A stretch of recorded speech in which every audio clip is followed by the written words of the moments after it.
네, 우리가 어저께부터 요한일서를 우리가 보고 있는데요. 요한일서는 사도 요한이 쓴 책이죠. 사도 요한이 썼는데 1장 1절을 보게 되면은 요한일서는 예수 그리스도에 관한 말씀이다라고서 분명하게 말을 해주고 있습니다. 예수 그리스도께서 태초부터 계셨고 1장 1절과 2절이죠. 태초부터 계셨고 그 태초부터 계신 분이 세상에 오셨다는 것입니다. 세상에 오신 그리스도가 우리와 함께 하시는 줄로 믿습니다. 오셨다가 떠나가지는 않으셨어요. 아직도 함께 하십니다. 그리고 우리와 함께 하시면서 우리와 교제하신다라는 내용의 말씀을 우리가 요한일서 1장을 통해서 우리가 봤습니다. 그런데 그런 생각이 듭니다. 하나님께서 오신 것까지 좋고 또 우리와 함께 하시면서 교제하신다고 하는데 그게 우리한테 왜 좋을까? 그 질문에 대한 답을 2장에서 보여줍니다. 그래서 오늘 그 말씀을 묵상하고 공부하면서 또 하나님 앞에 나아가면서 기도하기를 원하는데요. 하나님과 교제하면, 예수님과 교제하면 무엇이 좋을까요? 교제하면 친해지게 되어 있습니다. 함께 시간도 보내고 같이 교제를 하려면 펠로십이라고 그러죠. 그래서 신앙생활에서 가장 중요한 게 펠로십이 참 중요해요. 하나님과 교제하고 또 우리 간에 교제가 있어야 되는데 교제하다 보면 친해집니다. 우리 어떤 사람하고 친해지고 싶으면은 시간을 보내요. 식사도 같이 하고 시간을 보내고 그러다 보면 친해지는 거예요. 하나님과 친해지는 방법이 무엇일까요? 하나님과 교제를 하면 됩니다. 그러면 친해지는데 하나님하고 교제를 하는 것이 이게 왜 우리에게 복이 될까? 말씀을 한번 보도록 하겠습니다. 첫 번째로는요. 1절부터 2절에 나오는 말씀이 되겠는데요. 예수님께서 우리를 변호해 주십니다.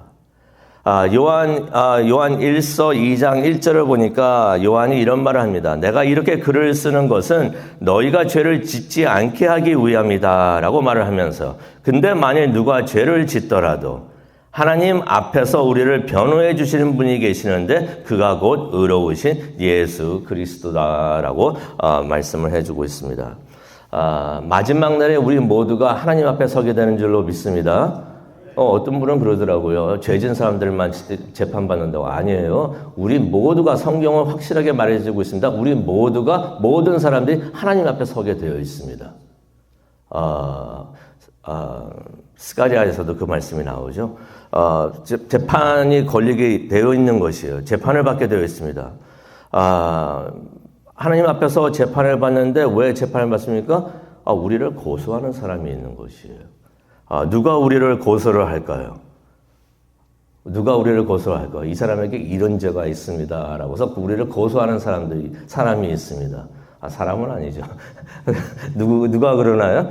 사탄이 그런다고. 사탄이 그런다고 우리가 스가랴 3장 1절을 통해서도 우리가 보게 되어 있습니다. 사탄이 우리를 고소하게 되면은 우리의 모든 죄가 다 드러나게 되어 있어요. 이 사탄이요, 우리에게 와가지고 하나님에 대해서 말할 때는 거짓말을 잘해요. 그래서 사탄이 거짓말쟁이입니다. 그런데 하나님 앞에서 우리의 죄를 얘기할 때는 진실만을 말합니다. 그래서 우리가 사람들이 보는 앞에서 지은 죄도 있겠지만 혼자 있을 때 혼자 가졌던 생각조차도 이 사람이 이런 일을 했습니다. 이런 생각했습니다 하면서 다 우리를 고소를 하는 것이에요. 그렇게 되면 우리의 모든 죄가 다 드러나게 되는 것입니다. 그때 우리에게 필요한 사람이 있습니다. 누가 필요할까요? 재판이 걸렸는데 누가 고소를 해요. 고소를 하면은 우리 나가가지고 누가 필요할까요? 우리를 변호해 줄 사람이 필요하잖아요. 변호사가 필요한 것이에요. 우리에게 변호사가 있습니다. 변호사가 누구일까요? 예수 그리스도이신 것이에요. 그게 바로 요한 1서 2장 1절에 나와 있는 말씀입니다.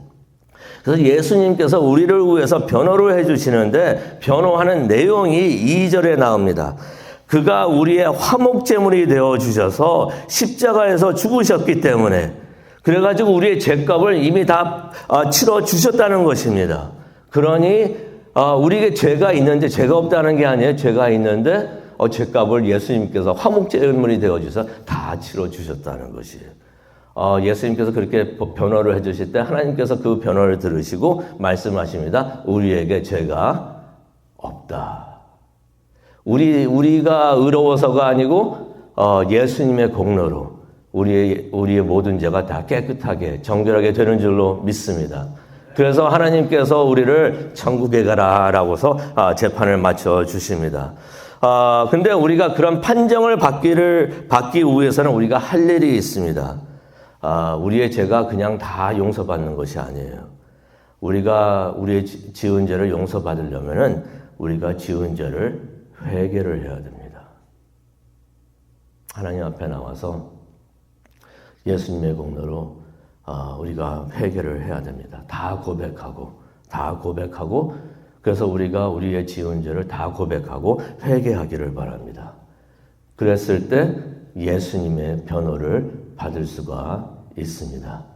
예수님께서 희생제물로 돌아가셨는데 그 희생제물이 우리가 죄를 회개하고 고백할 때 그것이 바로 우리를 위한 희생제물이 되는 것입니다.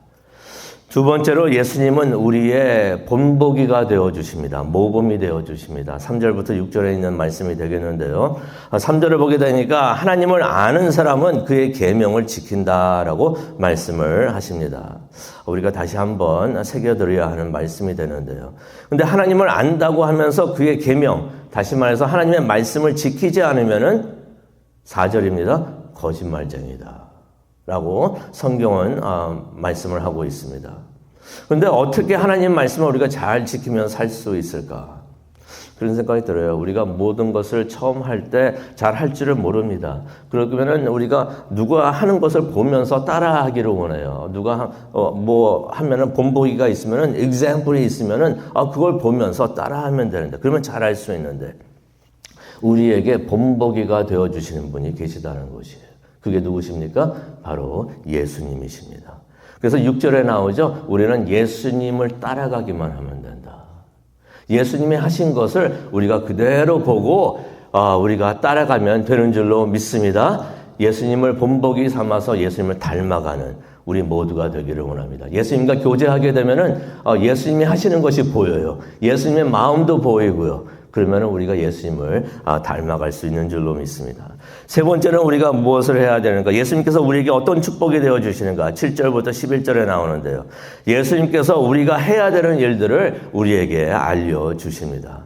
7절부터 10절까지 정리되어 있는데 이것을 우리가 해야 되는 일을 예수님께서 알려주시는 그 말씀이 무엇인가? 이것을 쉽게 정리하면 바로 이것이 됩니다. 10절에 나오는 말씀인데요. 형제를 사랑하라. 이것은 이전에 주셨던 계명입니다. 레위기서 19장 18절에도 나오는 말씀이 되는데요. 그래서 7장 오늘 말씀 요한 1서 2장 7절에 그 말씀 아시죠? 형제를 사랑하라. 이것은 새 계명이 아니고 옛 계명이다라고서 말씀을 해 주십니다. 그러면서 9절과 10절에 이런 말씀하십니다. 형제를 미워하는 자는 아직도 어둠에 있다. 빛에 있다 생각하는데 아직도 어둠에 있다라고 말씀을 해 주십니다. 네 번째로 예수님께서 우리가 영적으로 성장하게 우리를 도와주십니다. 12절부터 14절에 나오는 말씀인데요. 모든 사람들은 다 과정을 거쳐서 영적으로 성장을 하게 되어 있습니다. 그런데 영적으로 성장을 하는데 모두 다 같은 속도로 성장하는 게 아니에요. 누구는 좀 더 빨리 성장을 하고 다 각자 다른 속도로 성장을 합니다. 그래서 교회를 보게 되면은 여러 사람들이 있습니다. 14절에 보면은 아이들 같은 사람들도 있다고 말씀을 하시고요. 또 14절에 보게 되니까 또 청년 같은 좀 성장을 한 사람들이 있습니다. 또 13절에 보니까 아버지 같은 사람들도 교회에 있다라고 말씀을 하십니다. 우리가 이것을 말씀을 묵상을 하면서 깨닫기를 원합니다. 나 자신이 남보다 빠른 속도로 성장한다고 해서 자랑하면 안 되겠구나 하는 것을 우리가 깨닫게 되는데요. 왜냐하면은 우리 모두가 태어날 때부터 거듭나가지고 새롭게 되면서부터 아버지 된 사람들이 하나도 없어요. 우리 모두가 과정을 거쳐서 아버지가 되는 줄로 믿습니다. 아이였다가 청년이 되었다가 다시 아버지가 되는데 우리가 그것을 깨닫고 우리가 서로를 사랑하는 우리 모두가 되었으면 좋겠습니다. 그래서 교회 보게 되면 아이도 있고 청년도 있고 아버지가 있는데 이 모든 사람들이 함께 하나가 될 때 무엇이 될까요? 바로 가정이 되는 줄로 믿습니다. 우리 하나가 되어가지고 하나님의 가정을 이루는 우리 모두가 되기를 간절히 축원합니다. 다섯 번째로 15절과 27절에 있는 말씀이 되겠는데요. 우리가 하나님과 친해지고 교제를 하게 되면은 그것을 싫어하는 사람들이 있습니다. 누구일까요? 18절을 보게 되니까 적그리스도라고 말을 하고 있습니다. 그런데 적그리스도 단수로 말하는 게 아니라 복수로 말합니다. 많은 적그리스도들이 있을 것이다. 적그리스도라고 말을 하는 것은 어렵게 생각하지 않기를 바랍니다. 그 원본에 있는 말씀 그대로 보게 되면은 그리스도를 반대하는 사람들이라는 것이에요. 그리스도를 적대적으로 생각하는 사람들, 기독교 신앙을 반대하는 사람들이라는 것입니다. 그 사람들이 누구인가 19절에 보니까 2절에는 신앙생활을 하다가 떠난 자들이라고 말을 하고 있습니다. 신앙을 버린 사람들이라는 것이에요. 여기서 우리가 깨닫게 되는 것이 믿음에 있어서 신앙생활에 있어서는 중간이 없어요. 그래서 우리가 중간에 여기도 발 하나 거치고 또 세상에도 발 하나 거치면서 중간에 있으려고 하는 사람들 많이 있는데 그럴 수가 없다는 것이에요. 하나님과 함께 하든가 아니면은 떠난 사람들이라는 것입니다. 우리가 하나님과 함께 하기를 원합니다. 하나님과 함께 하지 않으면은 떠난 사람들이라고 성경은 말을 하고 있습니다. 그래서 15절에 그런 말씀하시죠. 세상에 있는 것을 사랑하지 말라라고 말씀하십니다. 우리가 세상에 있는 것들을 사랑할 때 신앙을 버리고 떠나가게 되는 줄로 믿습니다. 우리가 말씀을 지켜서 사랑할 때 우리가 세상을 이기게 되는 줄로 믿습니다. 그 말씀이 24절과 27절에 나와 있습니다. 마지막으로 예수님께서는 우리에게 소망을 주십니다.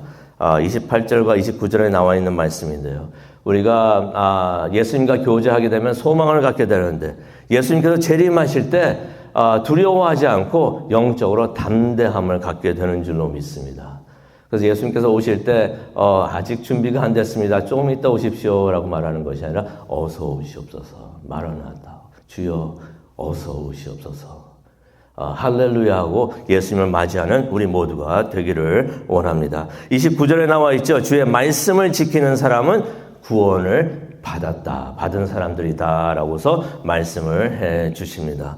오늘 이 말씀을 우리가 묵상을 하면서 하나님 앞에 나오면서 이제 기도하는 시간을 우리가 갖기를 원합니다. 하나님 앞에 나오면서 우리가 제사장의 모습으로 우리가 나오기를 원하는데요. 오늘 이 아침 다 나오시면서 하나님께 기도를 올려드리려고 나오신 줄로 믿습니다. 나오셔가지고 각자 자신을 위해서